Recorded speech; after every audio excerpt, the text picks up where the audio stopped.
Thank you all for being here. I'm very excited to introduce Mari Rodríguez Binnie to you today, a dear colleague of mine. Mari teaches in the art history department and in the graduate program at the Clark Institute. She specializes in modern and contemporary art in Latin America. At Williams, she teaches courses on global artistic modernisms, as well as courses specifically on modern and contemporary Latin American and Latinx art. Her recent book, The Sao Paulo Neo-Avant-Garde, Radical Art and Mass Print Media in Cold War Brazil, University of Texas Press, delves into the conceptual experimentation with mass printing technologies in the city of Sao Paulo during Brazil's military dictatorship. Several reviews have described it as a timely and groundbreaking analysis that offers invaluable insights into the power of artistic expression as a form of resistance, fills a critical gap in the historiography of Brazilian art, and opens alternative paths through an important period of 20th century art more broadly. Today, she presents new material on her current book project, which examines the Puerto Rican artist Myrna Báez's work of the 1970s in relation to geopolitical realignments between Latin America and the United States during the Cold War. Let's please welcome Mari Rodríguez Binnie.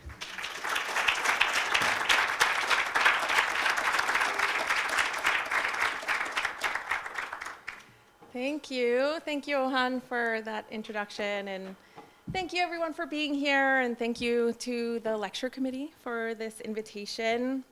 I'm very excited to be here and to share this new research on my current book project, which, as Johan mentioned, is on the artist Myrna Báez.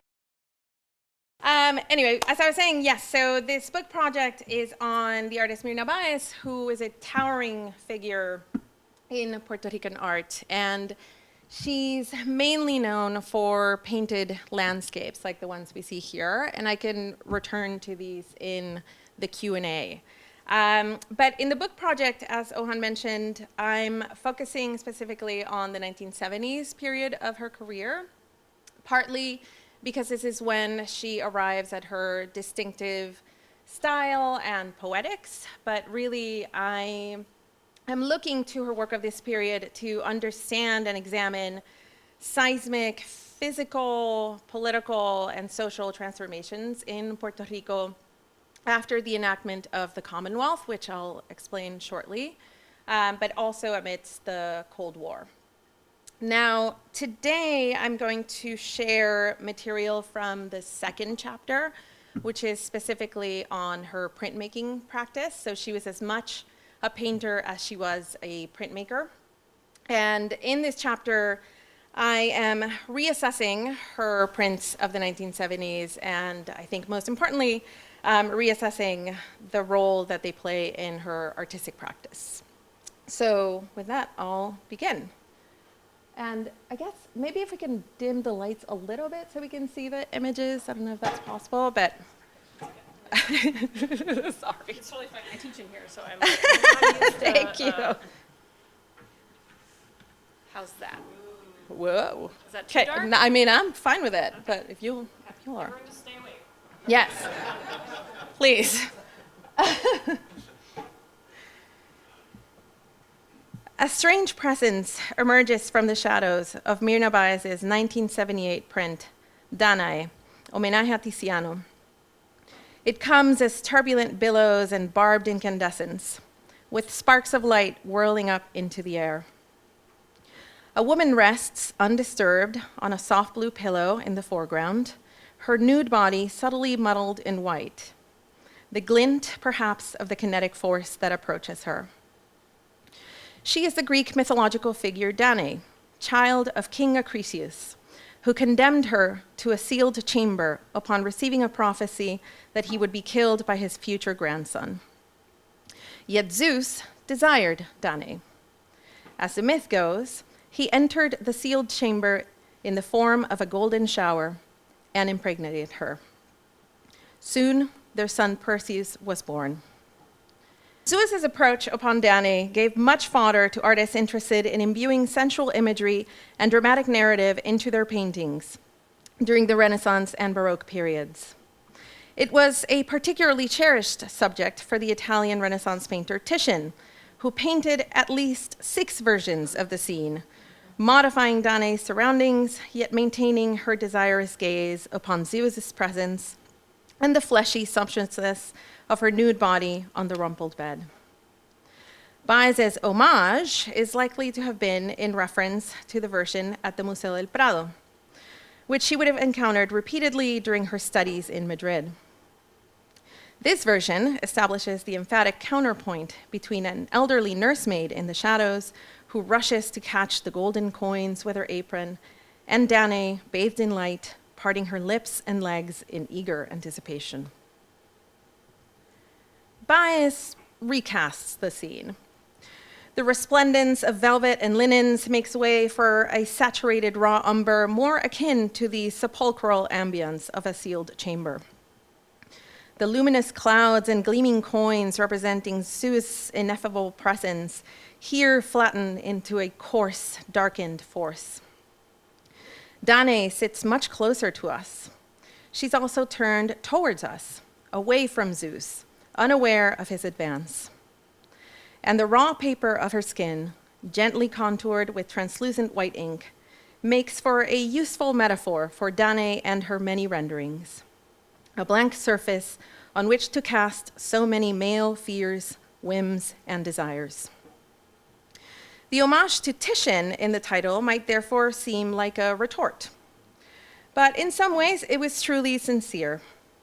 The studio's Báez pored over the history of art through books and in her travels, and the profusion of textures, tonalities, and painterly dabs of ink in her print do wink at Titian's mastery of color, his expressive brushstrokes, and tactile painterly effects.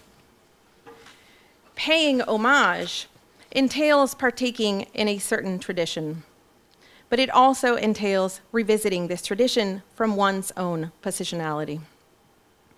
What can we glean from Báez revisiting this image through print and as a Puerto Rican woman artist in the 1970s?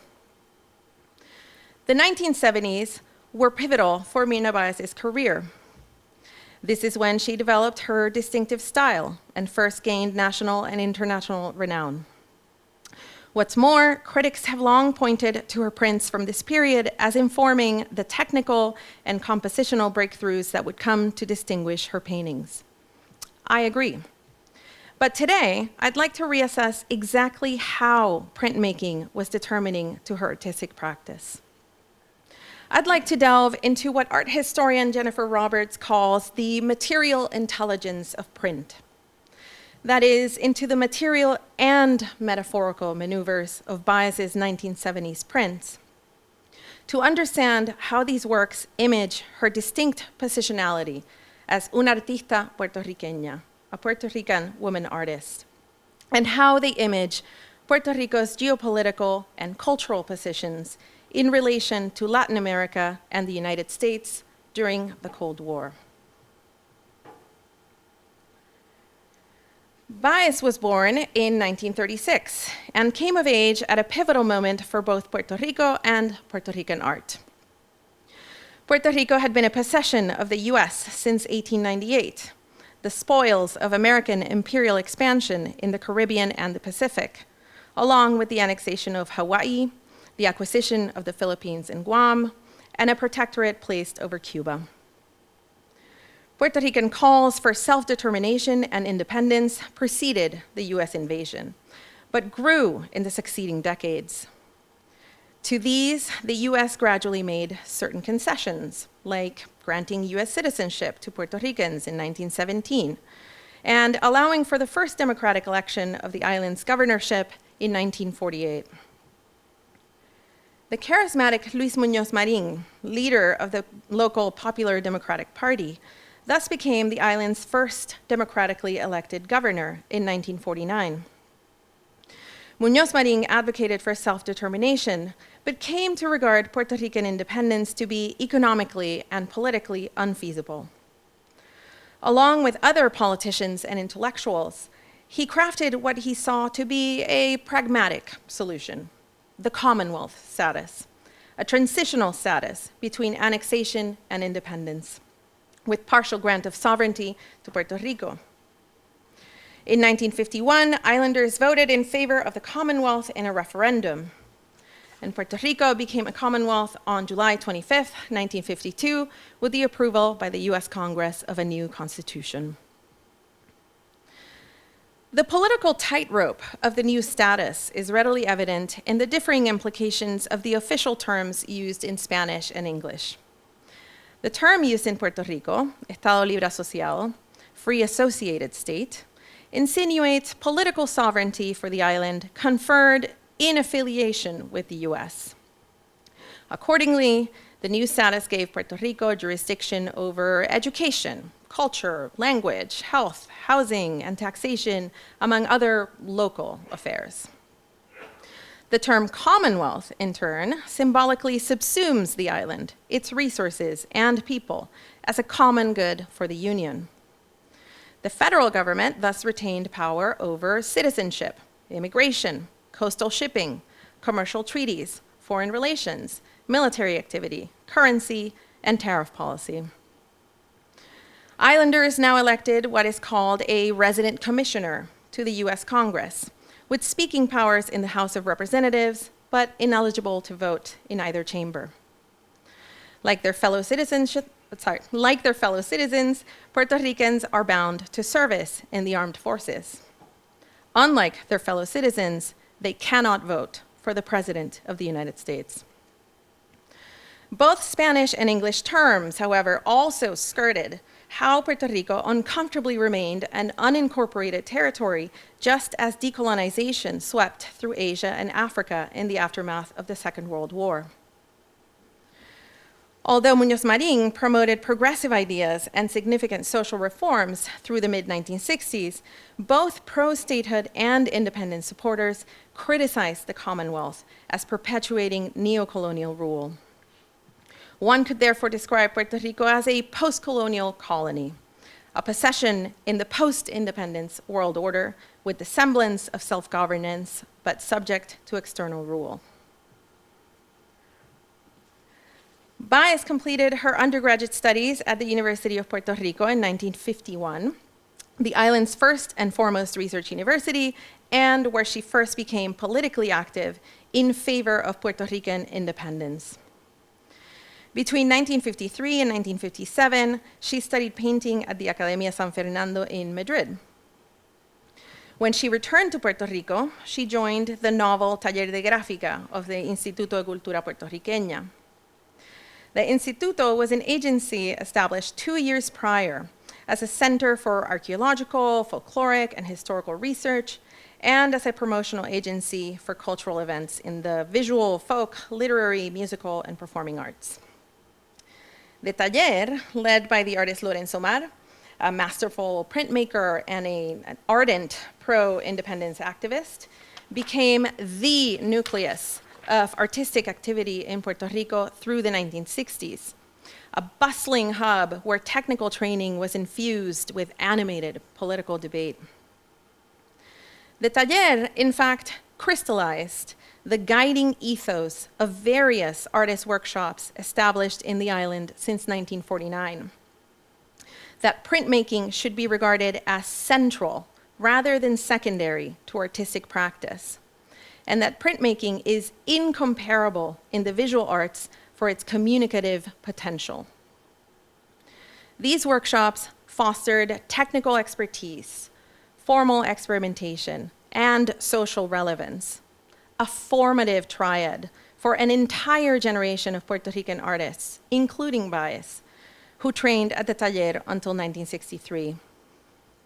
This was a formative period also because numerous artists together consolidated a graphically charged Puerto Rican iconography, as well as a particular repertoire of printmaking techniques and effects with the express purpose of ascribing a social role to printed images. They turned to the relief techniques of linocut and woodcut, as we see here, as well as to the commercial process of silkscreen, as all three lent themselves especially to a bold, graphic aesthetic of strong lines and stark contrasts that could accentuate narrative expressiveness. A prodigious production of posters, portfolios, and illustrations for books and albums circulated in the 1950s and 1960s, independently and through official workshops like the Taller, shaping the imagery of a peculiar form of national affirmation that emerged with the Commonwealth status, a cultural nationalism, defending the island's cultural patrimony and heritage against the threat of Americanization. Print became central to Báez's practice. Yet from early on, she reoriented what it means for an image to be socially engaged. Take, for instance, the 1958 El Yunque No. 2, which she made during her time at the Taller. It shows a bend of a desolate walking trail in El Yunque, the tropical rainforest on the northeast side of Puerto Rico. We're offered a truncated view that registers the abundantly verdant surroundings, but otherwise offers little information. The emphasis here is on evoking the sense of the place itself, the density of its lush foliage, the delicate textures of its flora, the babbling brook, the dappled sunlight. To do so, Báez notably avoided linocut and woodcut, opting to carve a plexiglass plate instead. This allowed her to achieve subtle shading and various degrees of texture through fine lines and close hatching and gestural stippling. El Yunque No. 2 thus strayed from the dramatic graphical density and strong emotional impact of the social realist prints that dominated the Puerto Rican artistic scene, where deep gouges brought the wrinkles and cracks of the everyday reality of el pueblo, the people, vividly into relief. It was an early disclosure of her belief in maintaining printmaking and all art free from illustration, unconfined to articulating one particular message of social critique. This is not to say that Báez was a formalist. Rather, she avoided narrativity in order to suggest.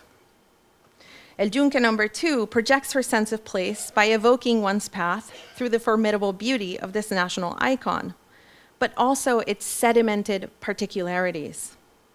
A land distinguished for its unique ecosystems, sacred to the indigenous Taíno, mined by the Spanish, the only tropical rainforest belonging to the US National Forest System. It was also home to the federal Luquillo Experimental Forest, established 2 years prior to Báez's work in 1956. The tranquil stillness of El Yunque No. 2 was prescient. In 1965, the federal government irradiated 2 hectares of the experimental forest with 10,000 curies of cesium-137, one of hundreds of Cold War experiments for testing scenarios of nuclear destruction.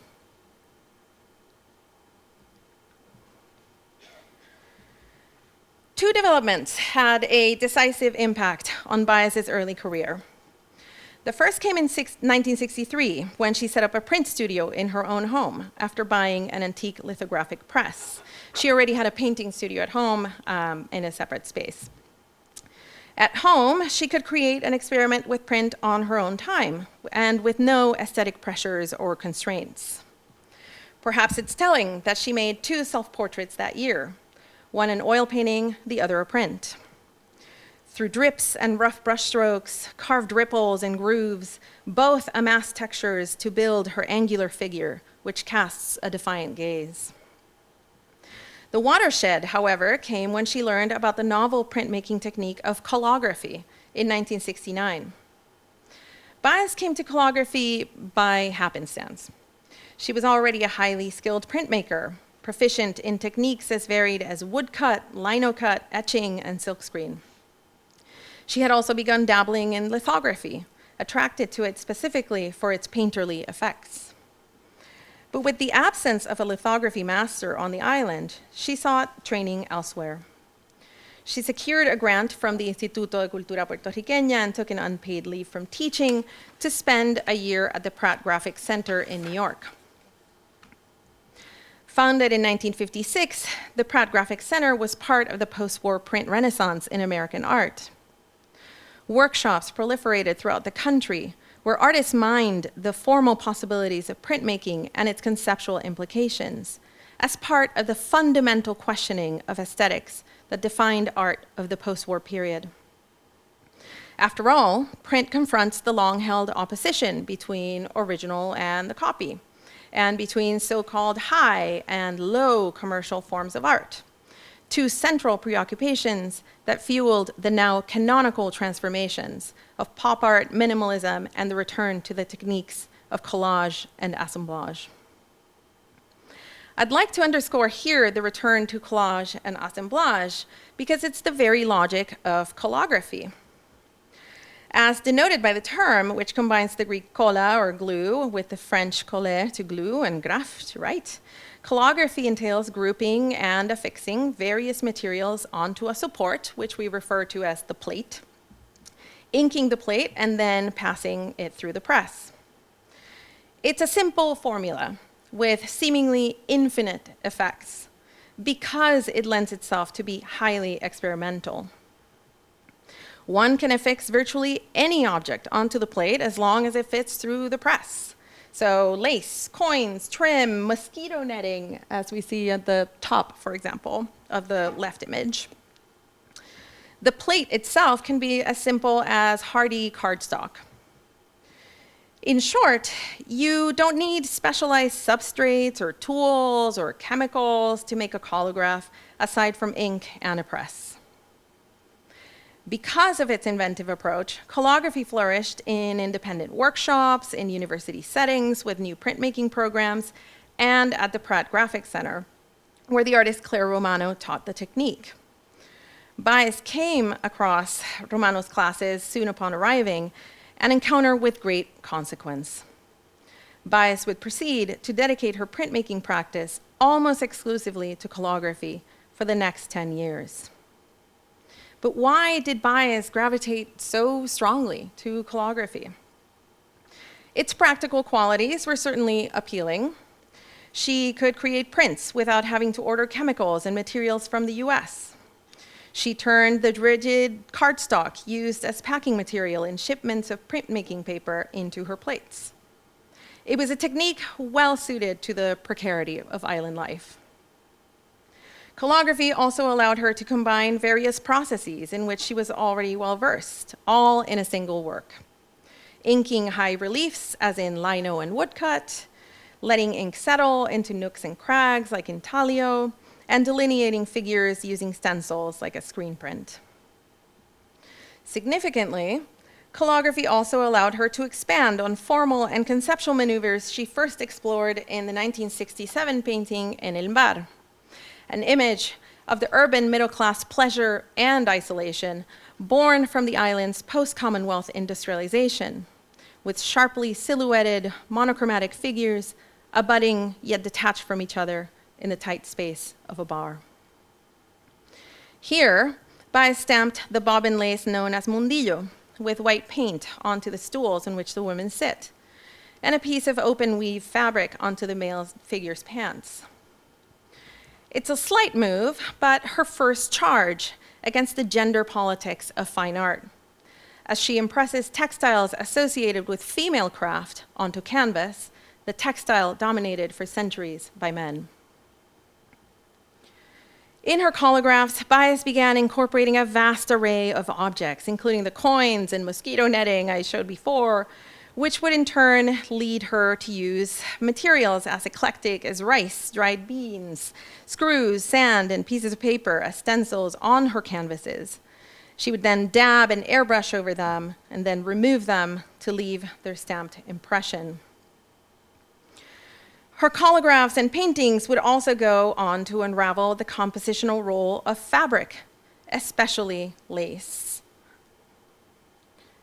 It went from applique peppering the image, like in El Bar, to a dominant element, like in Dane, where the mundane scraps of guipure lace condense into Zhu's transmogrification. Calligraphy transformed Báez's style.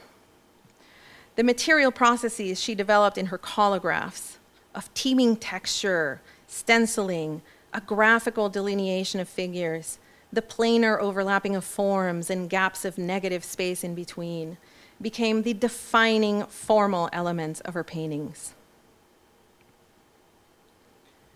I argue, however, that calligraphy had another determining role in her practice. All print relies on contact. Print is the product of paper, ink, and plate, all coming into contact as they go through the press. But calligraphy stands out for how the artist must negotiate the richly varied topography of the collaged plate. In Báez's case, the cutouts, the painterly daubs of gesso, the grids of netting, the intricacy of lace. Through clever technical solutions like dividing the composition into 2 or more plates and manipulating the viscosity of her inks, Báez harnessed the individual material quality of each collaged element, having them come together to texturize the image as each plate successively made contact with the paper. Her calligraphs therefore work with likeness and difference, through physical touch as well as proximity. They bear the trace of congruity and variance, of direct encounters and indirect interactions. I propose, then, to read her calligraphs materially as well as metaphorically. They bear impressions of direct connections and nearness, but also of symbolic affinities and differences. Reassessing how Báez negotiated the topography of her calligraphs helps us understand her painting practice, yes, but it also puts us in contact with Báez as a Puerto Rican woman artist in the 1970s and how she negotiated her subject matter and the circulation of her work.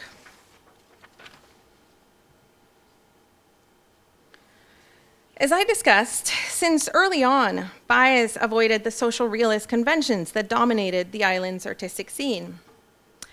Yet her experimentation with calligraphy enabled her to devise new formal and conceptual ways for picturing her Puerto Rican context. Dane and El Juez from 1970 are emblematic of this shift. El Juez features a male figure sitting alone in a boxy suit, hands fidgeting. This judge, as the title tells us, cuts an unsettling figure with his pallid skin and jaundiced fingers and red slits for eyes, nostril, and mouth. He's also literally cut off by the off-kilter composition, which leaves ample space below only to truncate his head. None of the elements here harmoniously coalesce. Textures, colors, and negative space seem to grate against one another as the judge looks out with a deadpan stare. Báez made El Juez during a turbulent and transformative period for Puerto Rican politics and culture. Now, almost 2 decades from its enactment, the full implications of the Commonwealth status had become starkly evident. Industrialization considerably raised living standards and life expectancy, yet maintained rampant inequality. Tens of thousands remained unemployed and in poverty, many living in shanty towns in the metro area. By 1970, almost 700,000 Puerto Ricans had left for the US mainland, many in state-sponsored planes. The towering Muñoz Marín did not seek re-election after finishing his 4th term as governor in 1964, ushering in the beginnings of the 2-party system, one pro-Commonwealth, one pro-statehood, that would come to define Puerto Rican politics to this day. Meanwhile, as another generation came of age, new forms of protest crystallized around the notion of independence, especially in the University of Puerto Rico's main campus in the municipality of Rio Piedras. Students loudly rallied against ROTC training on campus, in protest of the Vietnam War, but ultimately to condemn the US military's recruitment of citizens unable to vote in presidential elections and without true congressional representation. Most notably, these renewed calls for independence, led by students as well as intellectuals, took on progressive and intersectional concerns, variously attaching nationalism to struggles against imperialism, colonialism, capitalism, and the patriarchy. With its dissonant composition, El Juez certainly evokes the simmering politics of late 1960s and early 1970s Puerto Rico. The work otherwise offers scant visual information. And yet, it is most intelligible once we consider what it cuts out. Out of the frame are the political leaders, charismatic and otherwise, who instituted the Commonwealth and its unique form of nationalism without sovereignty. In place of these leaders is the lone, indistinct judge in drab bureaucratic garb, symbolic of distant figures whose strokes of pen have set fates since establishing Puerto Rico as belonging to but not equal participant in the Union, as foreign in a domestic sense. And this is the wording of a landmark Supreme Court ruling of 1901. El Juez is also cautionary, warning that its subject will come to fully incarnate Puerto Rico's political representation should the island devolve into internecine battles between political parties defined solely by their positions on the status. Even so, El Juez also effaces the multitude, those newly organizing around varied calls for independence. The work might therefore seem cynical.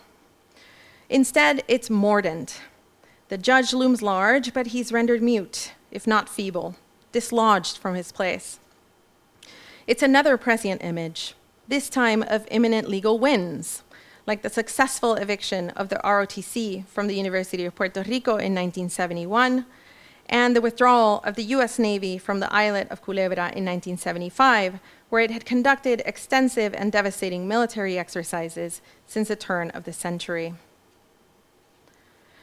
The layered assemblage of meanings of El Juez registers an affinity as well as explicit connections with cultural developments that effervesced out of this heightened political context and which likewise sought to envision Puerto Rico anew. Literary production, in particular, surged out of the Rio Piedras milieu, a vanguardist rupture charged with formal experimentation and sharps of US imperialism, but also of literary elitism, of state models of nationalism, and of Puerto Rico's social stratification and patriarchal structures. New publishing houses and alternative magazines proliferated in the 1970s. These self-published magazines became an especially prominent platform for cultural criticism and new poetry and fiction. Works that would soon become touchstones of Puerto Rican literature, like Luis Rafael Sánchez' La Guaracha del Macho Camacho, first appeared in installments on the pages of the magazine Zona de Carga y Descarga.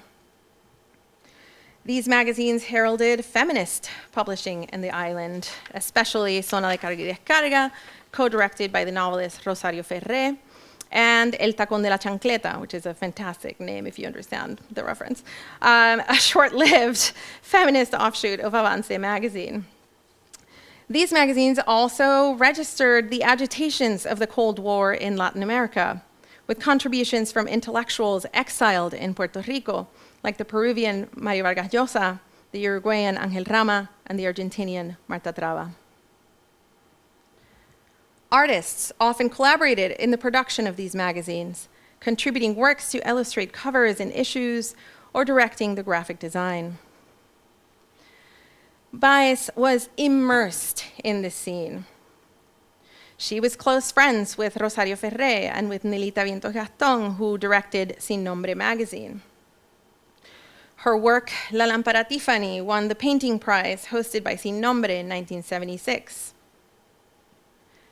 She contributed several works to illustrate a 1974 issue of Avance's supplement, Avance en la Cultura.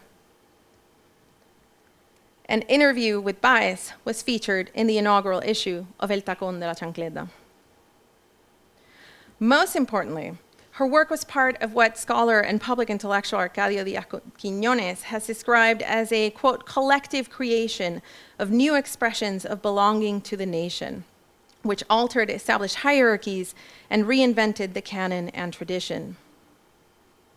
The collagraph El Juez offered an alternative political image of Puerto Rico, cutting out narrative and reinventing printmaking techniques. Its political critique also hinged on rendering this specifically male judge as anemic and out of place, as if figuring a repositioning underway. It's a tentative step toward the feminist imagery that would come to permeate her work. Which brings us again to Dane, made 8 years later in 1978. A work that wrests the female figure from being compositionally subservient or the primary object of male desire. Here, Dane, a woman from the ancient mythical past, shows up with modern cropped hair. We get to see her up close and in repose, as yet underserved, in that suspended moment before that of countless images, which directed her body to passionately respond to or to be reluctantly seduced by Zeus. It offers a glimmer of speculative potential. The iconography of Dane was in some ways only possible within the walls of Báez's own studio, away from the taller. But it also sprang from those dynamic intellectual and activist milieus of which Báez was part. The poetics of the work do as well. Here, it's worth noting that Dane is a print, not a painting. That is to say, Báez revisits this beloved art historical subject through an object that exists in multiples. On one hand, this alludes to the pictorial replication of Dane's story over the centuries in service of the male gaze. On the other, it divulges the very circulation of canonical works as printed images. Báez noted in a 1980 interview, "In Puerto Rico, we are mostly familiar with painting through photographs." This spare statement is actually rather complex. It points to the relative dearth of art institutions in Puerto Rico at the time, with only a few collecting museums, some competitions in salons, and a handful of galleries that took pains to avoid the chintzy fare favored by tourists. Yet Báez was also pointing to a familiarity with the history of Western painting through the circulation of printed reproductions, in a flow of images that follows and reinforces symbolic asymmetries between the artistic centers of Europe and the mainland US and peripheries like Puerto Rico. For instance, in this interview, Báez references her repeated encounters with the reproduction of a painting by Velázquez as part of a wall calendar, expressing her delight with the chromatic effects of his poor print quality. An alteration that to her signals also the transformation of an artwork from object of admiration to source material. Following this vein, Dane is thus an image of and for the periphery.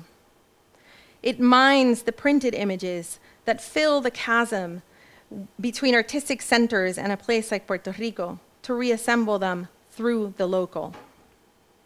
In Dane, this localized reconfiguration is symbolic and material, especially with its imprints of guipure lace, a clear marker of feminine refinement within Puerto Rico's upper middle class, being the embellishment of dresses for special occasions, of baptismal, communion, and quinceañera gowns, of heirloom tablecloths. In later silkscreens, Báez appropriated the original image. Aglaé Talia Eufrosina places a half-tone reproduction of Peter de Jode's 17th century print after Rubens's The Three Graces onto a Puerto Rican hillside. In el patio de mi casa, Báez sets Manet's infamous picnic among the croton plants of her yard.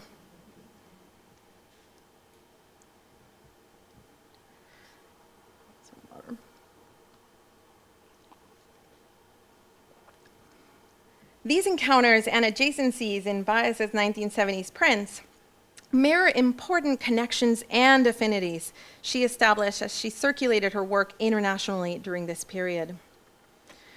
In fact, the exhibitions in which Báez participated in the 1970s were part of the flurry of artistic exchanges that arose out of Cold War tensions.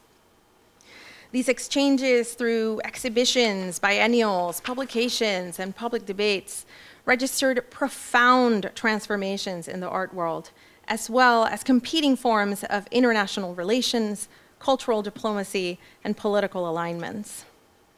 I'll use the case study of El Juez to examine these. Soon after completing El Juez, as an edition of 25 prints, Báez entered it into the annual print exhibition and competition of the Pratt Graphic Center and won the top prize. As I mentioned, the Pratt Graphic Center was part of the post-war resurgence of printmaking in the US. It also became part of an international print boom in the 1960s and 1970s, thanks in large part to Andrew Stasek, printmaker and professor at the Pratt Graphic Center.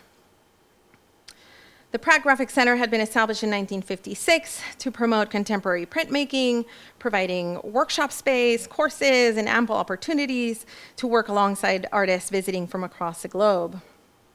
But Stasek significantly expanded the Pratt Graphic Center's reach through exhibitions and publications meant to showcase international trends in printmaking. The annual print exhibition and competition where Báez won the top prize was one of many such initiatives led by Stasek to align the Pratt Graphic Center with international print competitions that emerged in force in the post-war era. These were nodes of a novel system of artistic exchange, but also of institutional legitimization for a medium long disregarded in the official art world and which now also had a sizable international market presence.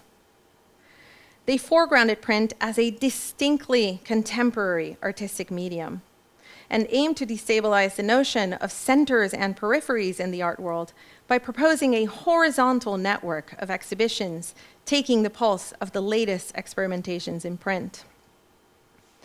Báez participated in several during this period, including the Muestra Internacional de Grabado y Litografía in Barcelona, the 10th Bienal Internacional d'Art de Menton in 1974, the 4th Biennale Internacional de la Gráfica d'Arte in Florence, and the 6th British International Print Biennale in 1979. Stasek looked to Puerto Rico through this particular internationalist perspective. He recognized the island's strong printmaking tradition, but concentrated on promoting emerging print experimentation that deviated from social realism and didacticism. He and Báez converged in this emphasis on the autonomy of printmaking and on incorporating Puerto Rico into the growing internationalist network of print exhibitions. It is no coincidence that they each had individual shows at Galería Colibrí, the San Juan Gallery, dedicated exclusively to promoting international contemporary print, Báez in 1966 and Stasek in 1968. Their paths crossed again when Báez spent the year 1969 learning calligraphy at the Pratt Graphic Center, and the following year when she won the top prize for El Juez. In 1973, Stasek organized a survey exhibition of 50 Puerto Rican prints in New York City, sponsored and later purchased by Exxon. And here we have another transformation of the art world of this period, which was corporate sponsorship. The exhibition traced an arc from the dominant imagery of social commentary, here exemplified by Torres Martino's woodcut on the left, to the formal ruptures posed by Báez in the realm of figuration, and by the likes of Maria Emilia Somoza in the realm of abstraction, like we see on the right. The Pratt Graphic Center organized the exhibition The Collograph, a new print medium, in 1975, one of the first surveys of this technique in the US, and which included 2 of Báez's works. The show traveled to the Instituto de Cultura Puertorriqueña in 1977, revealing yet another link between the Pratt Graphic Center and Puerto Rico as nodes in the international network of contemporary experimental printmaking. As multiples, prints uniquely allow us to trace simultaneous trajectories of a single work. Just as El Juez entered the growing circuit of contemporary printmaking, the work made contact with a different web of relations when it was acquired in 1970 by New York's Museum of Modern Art and included in the 1974 exhibition, Latin American Prints from the Museum of Modern Art. MoMA, as curator Riva Kasselman eagerly indicates in the exhibition catalog, like we see here, had exhibited and collected art from Latin America since the 1930s, when this now behemoth institution was still in its nascent stages, and when the US had just entered a new diplomatic chapter with Latin America under the aegis of the Good Neighbor policy. Initiated by Roosevelt in 1933, the Good Neighbor policy signaled the end of US military occupation in Nicaragua and Haiti, and the repeal of the Platt Amendment, which had kept Cuba under protectorate, among other developments meant to foster a Pan-American hemispheric cooperation in the face of rising tensions within Europe and Japan. Pan-Americanist initiatives included economic policy and commercial agreements with Latin American nations, but also an ambitious program of cultural diplomacy, where exhibitions took center stage. MoMA was a marquee Pan-Americanist venue through 1945, thanks in large part to Nelson Rockefeller, president of MoMA's board and coordinator of Inter-American Affairs, the office established by the US government in 1940 to strategize hemispheric cultural diplomacy. Through MoMA's Inter-American Fund, which was established in 1942 with funding from Rockefeller, MoMA began exhibiting and collecting art from Latin America, overwhelmingly from Mexico, Brazil, and Cuba, as well as from Argentina, Chile, Peru, and Uruguay. All countries with robust modernist artistic scenes, and where Rockefeller and the US had strong diplomatic and economic ties. On one hand, the 1974 Latin American Prints from the Museum of Modern Art was a showcase of Pan-Americanist MoMA, featuring works largely acquired in the 1940s and early 1950s, and emphasizing narrative imagery, but also printmaking itself as dominant aesthetic languages in Latin America. It's no surprise then to see Puerto Rico included, with Lorenzo Mar's textual woodcut, for instance, and Báez's experimental collograph. On the other hand, the exhibition revealed Cold War-era MoMA, representative of US institutions' renewed interest in diplomacy with Latin America, as inter-American relations became increasingly strained following the Cuban Revolution in 1959. First held at the Center for Inter-American Relations in Manhattan, then touring through 9 Latin American countries, the exhibition meant to cultivate hemispheric integration once again. It also brought Puerto Rico, US territory, then vibrating with renewed calls for independence, neatly into the fold. Yet another venue exhibited El Juez during this period, one of 2 collagraphs with which Báez participated in the inaugural Bienal Americana de Artes Gráficas in Cali, Colombia in 1971. The Cali Biennial was ambitious in scope and intent. It assumed a hemispheric perspective, open to submissions from all of the Americas, and sought to put Cali, a city considered to be culturally peripheral to the capital Bogotá, on the international map of the art world. But the Cali Biennial immediately became most notable for a different reason, for resoundingly registering the continued dominance of the graphic arts in Latin America, as well as the richness of print experimentation in the region. Participating artists in the first edition hailed from across the Americas, from Canada to Chile, just like Bad Bunny said in the Super Bowl. Yet Latin Americans wholly dominated the event. This and the following 2 editions therefore became a zone of convergence for Latin American artists, from those invested in the social efficacy of prints to those looking to expand its formal and conceptual possibilities.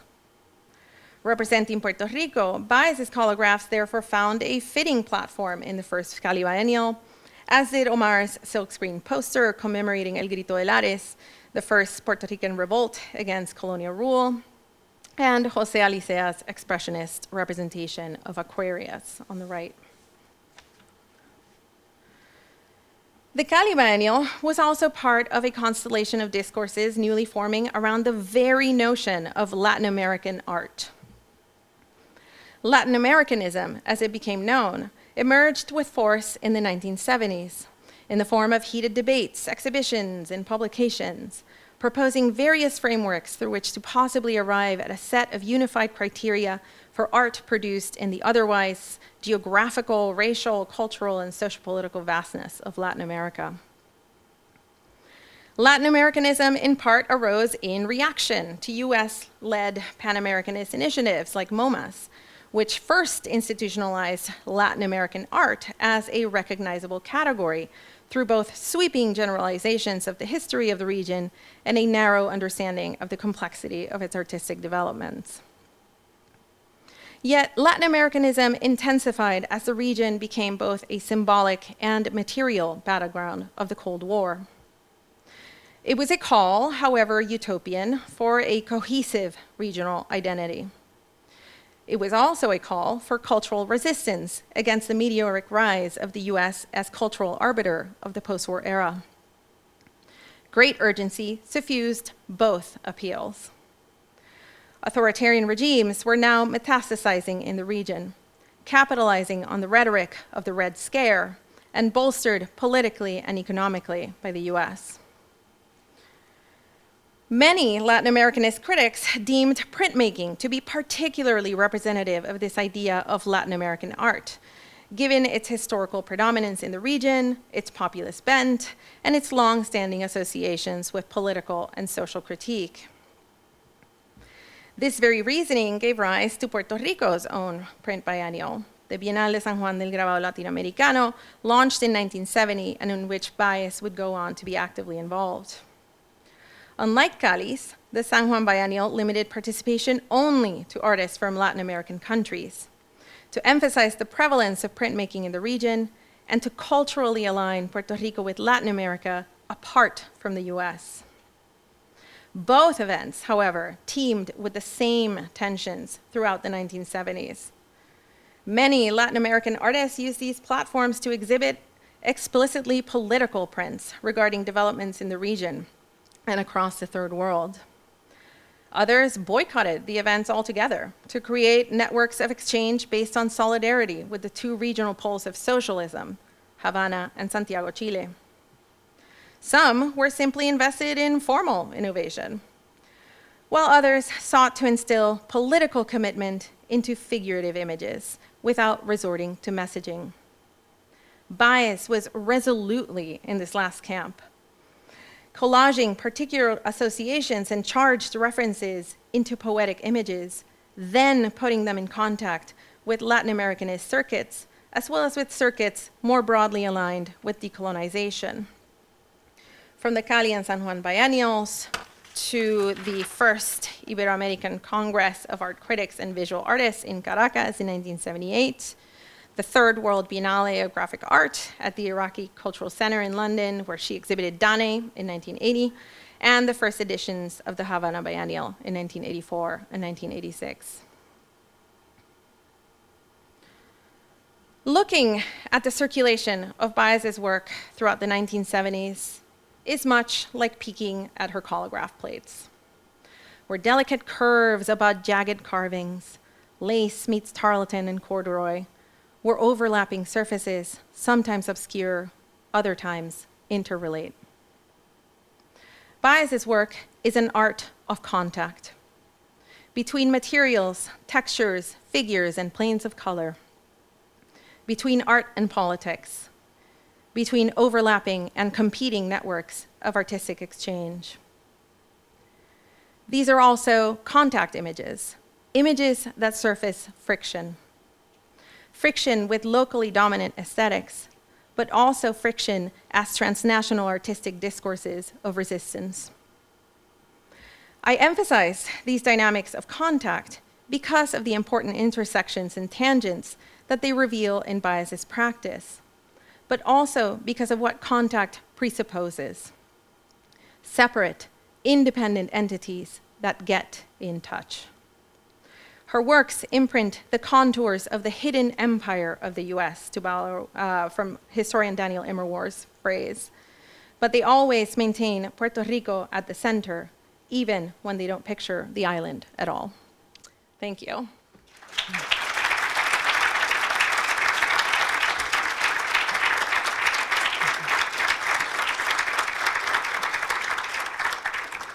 Yeah, so I'm happy to take questions, comments, anything, any feedback, since it's all new. Kind of thinking about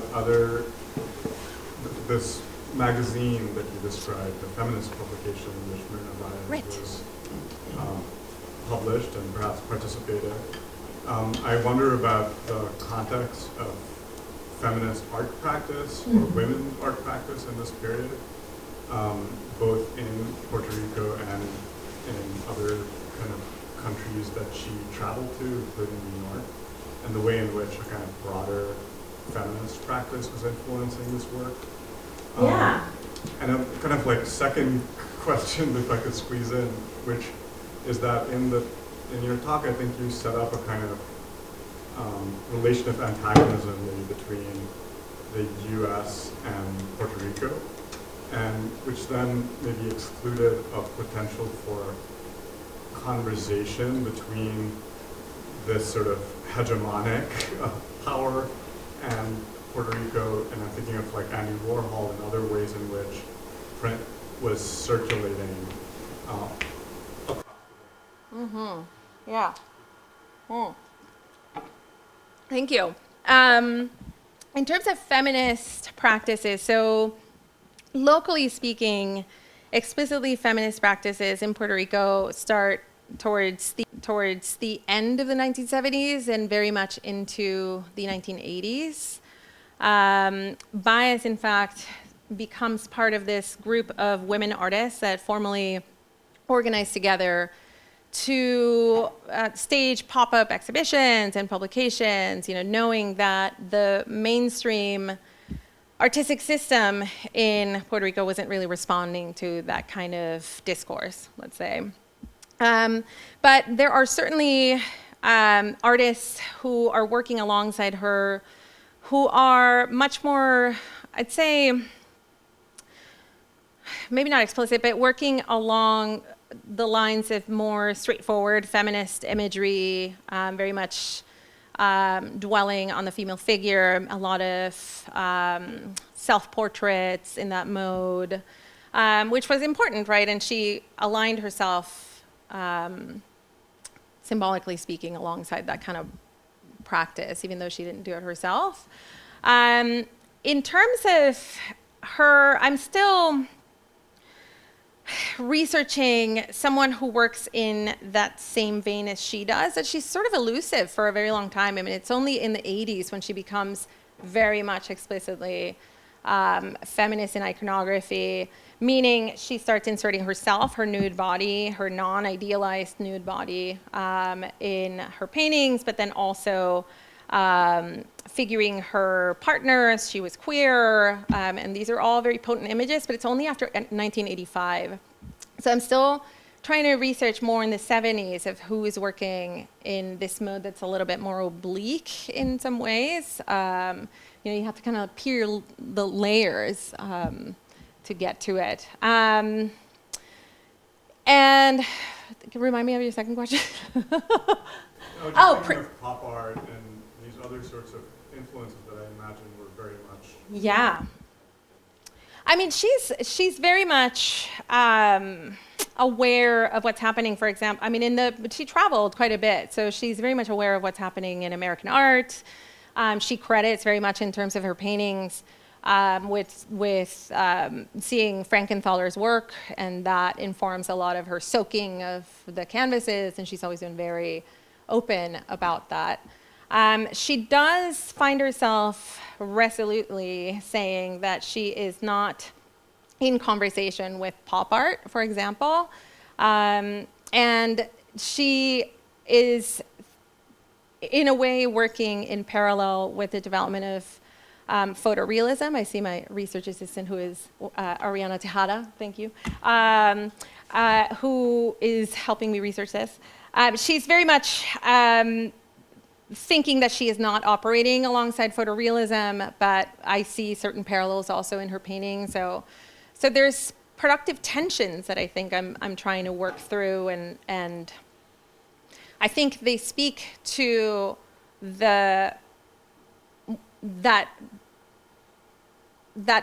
particular position that Puerto Rico has vis-a-vis the United States also. I think poetically it speaks to that, if that answers your question. Thank you. Yeah, Michael. I'm absolutely fascinated with the image in the background of the Dane print. It's very mechanical. Mm-hmm. It reminds me of templates pressed out of metal for particular kinds of machinery. In some cases, even the parts related to weapons. Mm. And the image of those circular figures, those are impressioned from fabric. Those are lace, exactly. That's People are lace. lace, yeah. But here they don't function as such. For me, they look like gears, wheels, and some kind of thing like that. So do you have some further discussion about that iconography and what that suggests in terms of this theme? Yeah, thank you. I think for me, it's, producing that tension that it's not a welcome presence for her. I think she's really trying to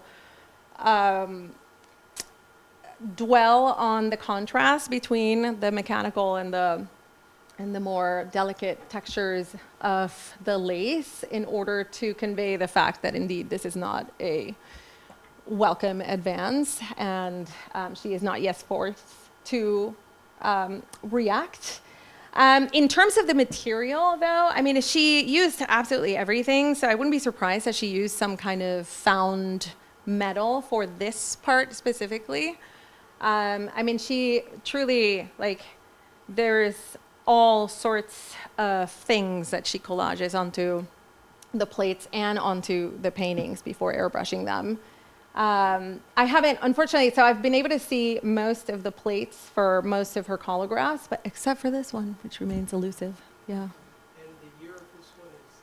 This one's 78. 78. What was happening in Puerto Rico in 78, if I can just follow up on that, in terms of the incursion of American corporations and an attempt to move the country away from extractive economy, agriculture, and into, citing kinds of industrial organizations, their institutions, factories of various sorts? Yeah.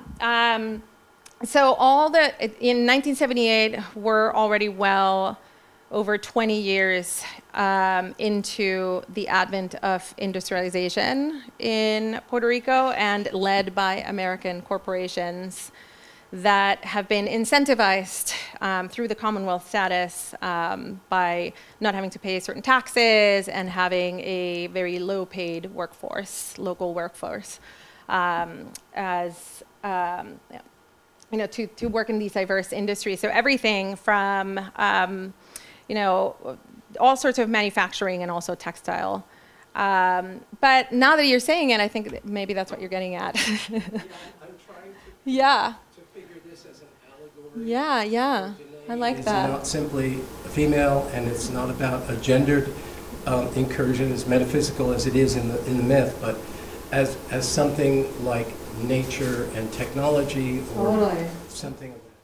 Yeah, which speaks to this sediment. What I'm trying to capture by this idea of the sedimented meanings in all of these images. Yeah, that's good. Thank you. Question, and then we'll all go up there for reception. Here. Can you go back a bit? There was a couple of images that I just, this is the first row of Which one? with the sitting on a couch, the Greek. Oh.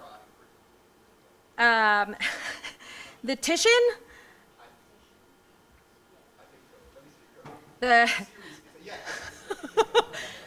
One of my favorite slides I've ever made. It's embarrassing. We don't have a formulated question. I just want, if you could sort of just talk about it. I don't know.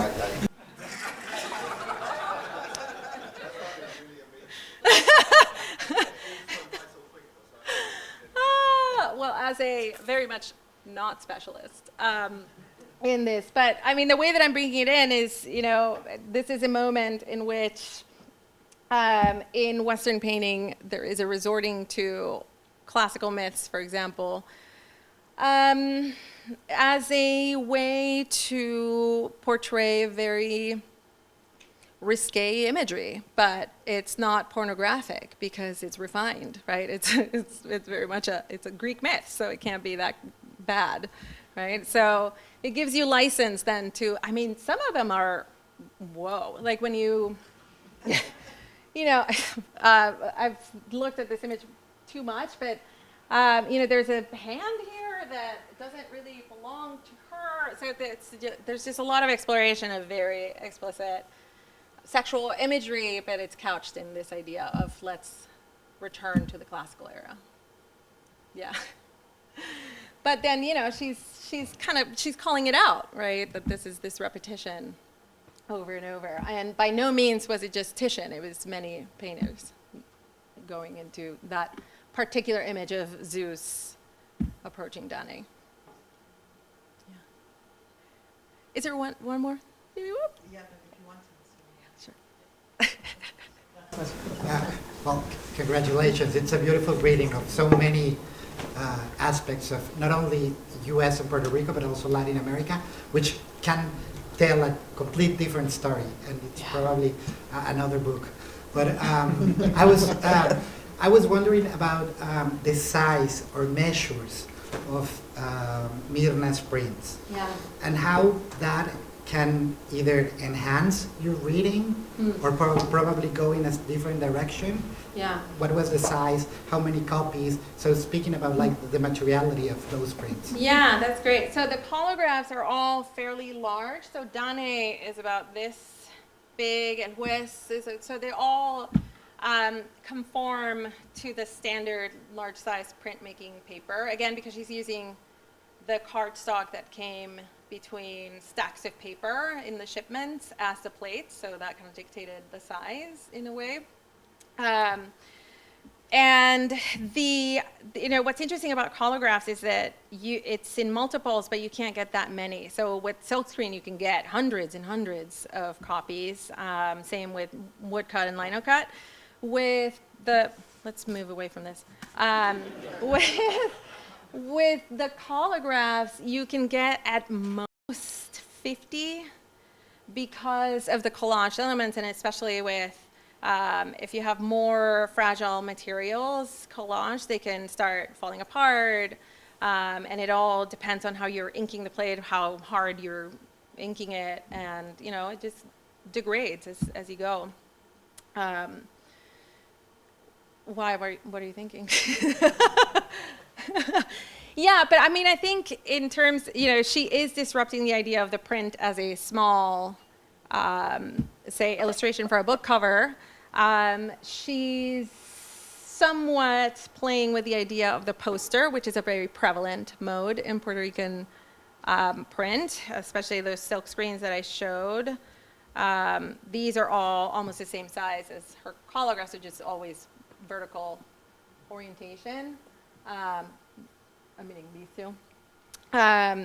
So she's engaging with what's present there, but then also giving them a sizable physical presence, almost like a painting, right, so that they have a certain force. And that's why I also call them painterly prints, because they're also very painterly, also in the messiness, the deliberate messiness of it. They have these dabs of paint. I mean, they're very textural, which is hard to capture in photographs. Would you say they can compete in size with her landscapes? No. Because those are large. Yes, exactly. Very large. Yeah. And then in these, here you see the lace, for example. That's what's giving that texture. And then above the plantains and I can talk about also all of the sedimented meanings that she's getting to. I mean, these look like very placid landscapes, but they're actually very charged. The monocultures of Puerto Rico, and then being seen from the highway that was built that same year, and then countering the images that are being sent for export for tourists when Puerto Rico is being marketed as a premier tourist destination, especially after the shutting down of Cuba for tourists after the revolution. You know, all of these images of Puerto Rico as the tropical paradise with palm trees, etc. And she's wanting to figure what's also prototypical of Puerto Rico and of the coast, but is not that, and it's the mangrove. And they're all these liminal spaces too. So but that's another chapter. That's chapter 4. Yeah, well, thank you, everyone.